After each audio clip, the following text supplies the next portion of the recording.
Cantonese. If you want, let's go and watch the following video.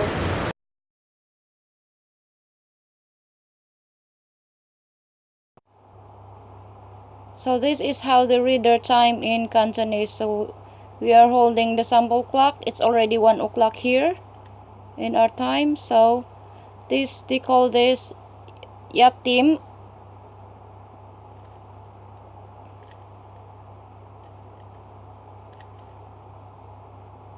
long tim,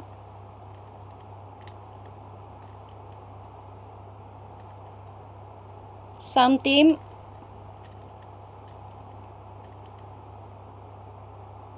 say tim,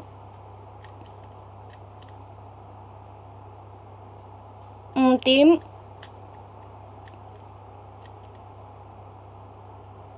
lok tim, chat tim, pa tim, cow tim,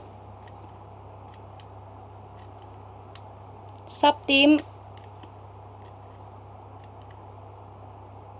sap yatim,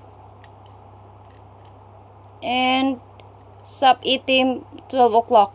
So let's proceed with the minutes. They call the minutes fun. So if the minute hand is pointing here, it's already 12:05. So sap itim yat or sap itim fanchong, sap itim i or sap itim sap fanchong, sap itim sam or sap itim sap fanchong, sap itim say or sap itim isap fanchong, sap itim or sap itim isap fanchong, sap itim pun or sap itim sam sap fanchong. We always remember they always use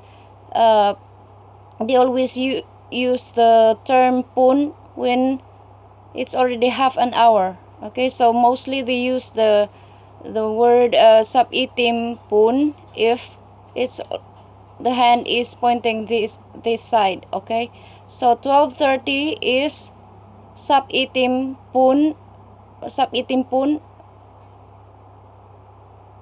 and sap itim chat or sap itim sam sap fanchong, sap itim pa or sap itim say sap fanchong,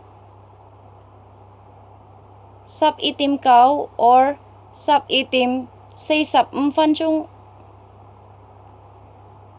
sap itim sap or sap itim sap fanchong,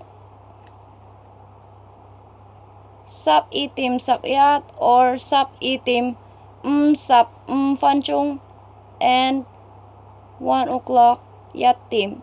So it goes on also when our hand is pointing that side.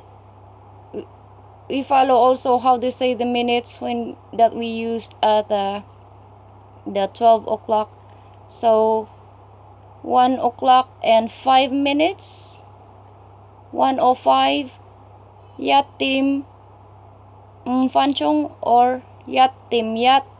Okay, so yatim i or yatim sap fanchong, and goes on and so forth with what we did a while ago. Okay, so that's how they read their time in Cantonese. So that is how you read your time in Cantonese. For more updates, don't forget to subscribe and click the notification bell.